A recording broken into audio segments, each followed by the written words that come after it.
masyarakat juga puas nanti dengan pemilihan umum yang akan datang lah. Tahapan persiapan memang kelihatannya tidak bekerja, tapi kita sedang berpikir untuk membangun sistem tersebut.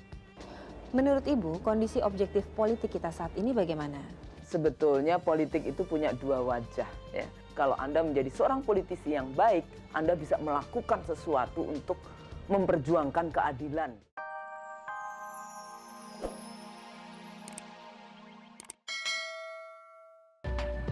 Wanita, dalam segmen Close Up kami akan menampilkan superwoman yaitu Ibu Kusnul Amariah.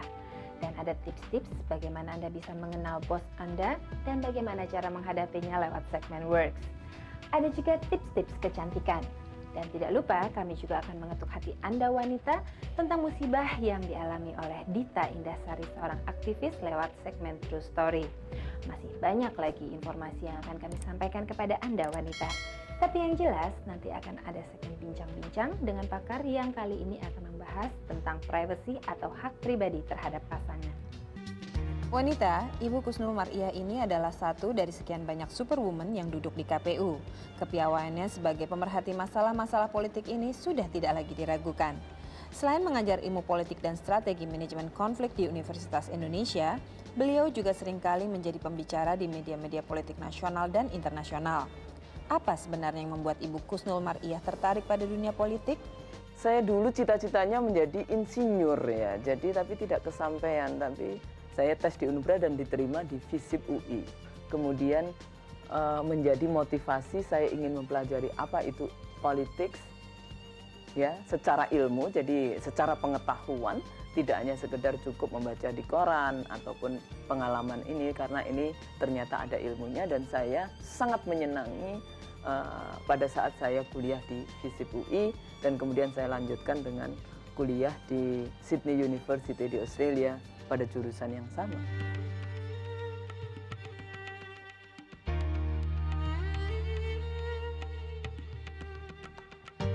Untuk menjadi seorang pengajar ilmu politik, beliau menyelesaikan gelar PhD-nya di Universitas di Sydney. Mengenai peran politik perempuan Indonesia, beliau berkomentar, kalau kita berbicara tentang gerakan perempuan gitu ya, sebetulnya, nah ini kalau kita berbicara di Indonesia ini kan banyak sekali sejarah itu kan seringkali bukan sejarah perempuan, bukan chronicle sejarahnya perempuan gitu, seringkali chronicle sejarah yang ditulis oleh bapak-bapak yang tidak memperlihatkan bagaimana peran perempuan gitu ya. Ini kan terjadi gitu ya, bahkan di dalam menginterpretasikan agama pun juga demikian gitu ya. Chronicle eventnya bukan event yang sebetulnya itu menjadi sejarah perempuan. Jadi sejarah bagi saya is political. Nah sekarang referensi sejarah yang mana? Kalau saya melihat ya, saya pelajari bagaimana Kartini, atau sebelum Kartini kalau saya berbicara tentang Aceh gitu, saya lebih senang mempergunakan contoh-contoh yang diberikan oleh para perempuan yang bukan kita kenal sebagai seorang panglima perang, tapi perempuan karena kemampuannya di dalam memimpin, seperti Ratu Safiyatuddin Shah di Aceh yang waktu itu adalah tahun 1671-an ini. Waktu itu dia membentuk Musyawarah Rakyat Aceh, jumlahnya 72 orang, 23-nya perempuan. Itu tahun 1671 dan Aceh Darussalam gitu ya, yang benar-benar peace, damai, tidak seperti yang kita dengar akhir-akhir ini, bagaimana Aceh menjadi tempat yang sangat menyedihkan gitu ya, terutama ini juga nantinya sangat berpengaruh ke dalam kehidupan perempuan dan anak-anak gitu ya, karena kekerasan negara, kekerasan yang dilakukan oleh masyarakat dan kekerasan dalam rumah tangga yang kita hadapi di sana. Dengan kapasitas dan perannya di KPU, beliau saat ini sedang melakukan riset mengenai pemilihan umum di Indonesia. Banyak yang bisa dibicarakan dengan Ibu Kusnul Mar'iyah, seperti soal isu-isu yang bisa diangkat. Sejauh ini kita sedang mempersiapkan untuk pemilu 2004, jadi ya kita masih pada tahapan persiapan, jadi perencanaan ya, sampai nantinya kita hari H pemilu 2004, dan kita harapkan pemilu 2004 itu lebih akuntabel, tidak ada korupsi, kemudian lebih kredibel ya, hasilnya juga legitimate gitu, sah, bisa diakui oleh seluruh kontestan, dan juga sebetulnya tanggung jawab kita kepada pemilih, tidak hanya kepada partai politik sebagai kontestan, tapi pemilih juga, di mana masyarakat juga puas nanti dengan pemilihan umum yang akan datang lah. Tahapan persiapan memang kelihatannya tidak bekerja, tapi kita sedang berpikir untuk membangun sistem tersebut.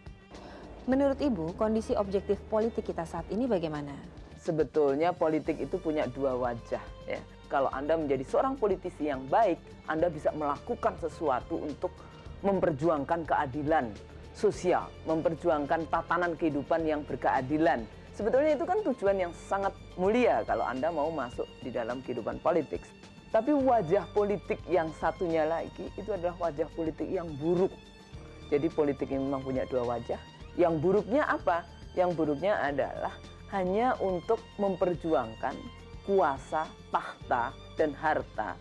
Apakah saya menemukan jawaban setelah saya belajar? Saya pikir ini semua proses dan kita bisa melihat itu baik pada tataran kalau apa fungsinya belajar secara sistematis ya sampai mendapatkan gelar dari S1 sampai S3 itu adalah agar kita bisa berpikir mencari temuan-temuan baru bagaimana kita membangun masyarakat yang berkeadilan.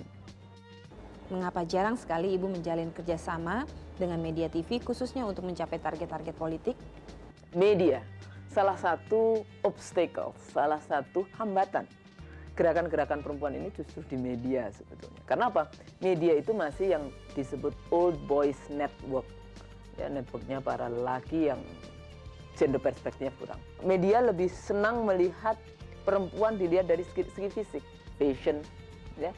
Kemudian cantik tidak gitu, masih kenceng atau tidak, itu yang lebih menarik bagi media untuk diangkat dari perempuan.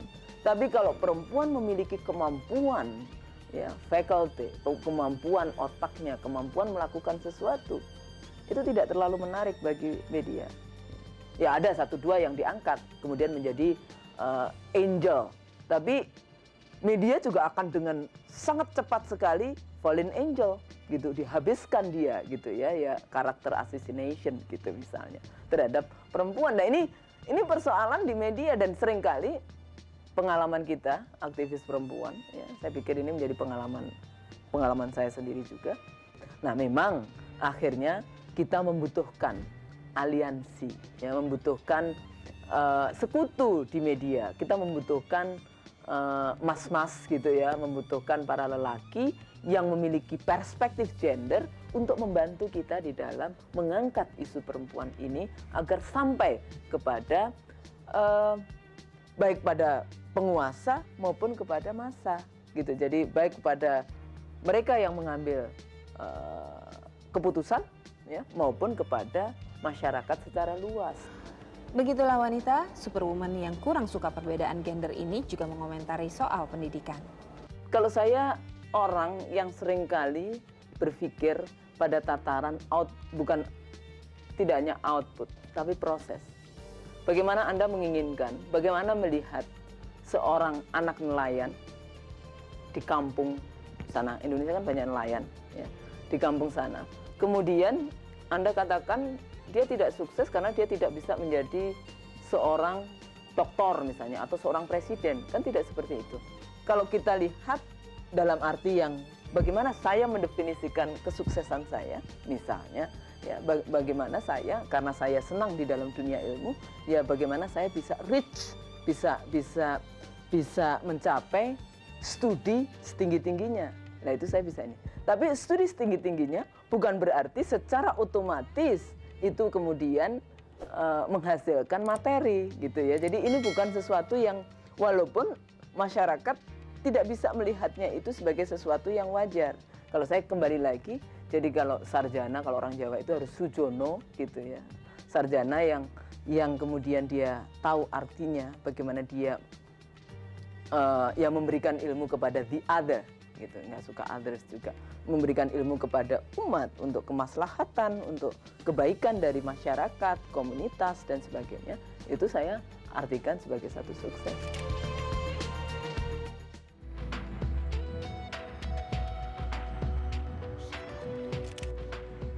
Wanita, dalam bekerja ada berbagai macam jenis atasan. Ada atasan yang selalu saja menuntut kita untuk mengerjakan sesuatu dalam waktu yang singkat. Tentu saja ini bisa membuat kita jadi senewan. Namun, ada juga atasan yang sepertinya ogah-ogahan dalam bekerja, sehingga membuat kita tidak tahu apa yang harus kita lakukan. Untuk itu, ada tips bagaimana cara Anda mengenal karakter atasan Anda dan bagaimana juga cara mengatasinya. Kita simak saja Works.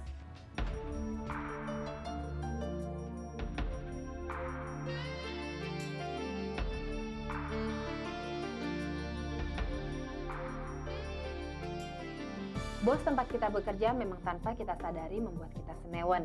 Apalagi bila kita mempunyai seorang bos yang tidak tahu kebutuhan ataupun kemauan anak buahnya.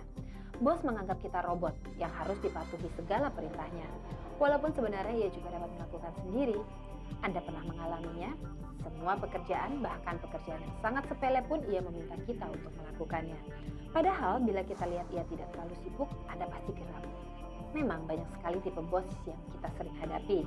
Ada yang baik, ada yang pendiam, ada yang masa bodoh, bahkan ada bos yang galak yang minta ampun. Tapi jangan keburu pindah dulu. Cobalah untuk menjadi lebih kompatibel dengan menyimak kiat di bawah ini. Kalau bos kita kebetulan masuk dalam kategori difficult person to deal with, mari kita bongkar dirinya. Kita lihat apa perilaku itu hanya muncul sementara atau setiap saat. Bila perilaku seperti itu muncul sementara saja, akan lebih mudah diantisipasi. Namun bila sikap itu muncul terus-menerus, kembalilah ke job description Anda. Lakukan saja tugas yang diperuntukkan untuk Anda. Perilaku ini mudah sekali dilihat. Ia hanya akan menganggap pegawainya seperti seorang pelayan. Tips untuk menghadapi bos seperti ini adalah jangan mengikuti kemauannya. Bos jenis ini harus didekati dengan lembut. Jangan sekali-sekali menyinggung self-image-nya. Bos ini tidak suka dengan keterus-terangan, jadi pandai-pandailah mengemas pesan sehingga terdengar halus dan tidak mengancam. Poinnya adalah kita harus memegang peranan di sini. Kita harus tahu kapan kita masuk dan kapan kita harus menghindar. Bos yang perfeksionis.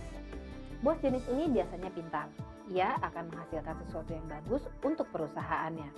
Ia tidak suka dengan bawahan yang selalu berbuat salah dan sembrono. Kata salah sering keluar dari mulutnya. Bila cara Anda juga tidak mampu mengikuti irama bos Anda, tanyakan padanya, adakah cara lain agar bisa mengikuti iramanya? Bila juga bos kita tidak puas, biarkan saja, toh dia seorang perfeksionis yang mengerjakan sesuatunya sendiri. Yang terpenting, Anda telah mencoba untuk close to perfection. Poinnya adalah, kita harus bisa mengikuti arah permainan bos perfeksionis ini, karena dengan begitu, kita bisa tahu akan apa kemauan bos kita. Bos yang temperamental. Bos seperti ini pasti mempunyai suara yang keras, gampang sekali marah dan sering menggunakan kata-kata yang ajaib, bahkan kalau perlu memukul meja. Bila mendapatkan bos seperti ini, langkah pertama yang harus dilakukan adalah mencoba untuk mendengarkan dan melihat kemarahannya sebagai suatu hiburan. Poinnya adalah, kita harus tetap sabar dan kita dapat mengemukakan pendapat kita tanpa rasa takut. Karena keberanian Anda pasti didukung para teman sekerja. Bos yang tidak pintar. Bila mendapatkan bos seperti ini, seharusnya Anda lega. Karena di sini Anda akan mendapatkan peranan yang sangat penting. Bos macam ini selalu minta bantuan ke Anda dalam hal apapun. Anda dapat lebih mengembangkan kreativitas Anda di sini. Anda akan selalu dibutuhkan. Yang harus dilakukan di sini adalah Anda harus bisa menjadi pembimbing dia baik di dalam meeting dengan klien ataupun dengan para bawahan. Ia akan selalu memerlukan bantuan Anda. Poinnya adalah Anda bisa bernafas lega bila mendapatkan bos jenis ini karena Anda bisa mengembangkan diri dan juga bisa menguasai permasalahan yang sedang dihadapi. Tentu saja masih banyak jenis-jenis bos yang lain yang mungkin lebih sulit dan sukar diduga apa maunya. Terpenting di sini, Anda harus bisa mengenali bos Anda dengan baik dan juga bekerja menurut keinginan bos tanpa ada rasa sakit hati. Bila ada rasa itu, dapat dipastikan Anda yang akan kena batunya.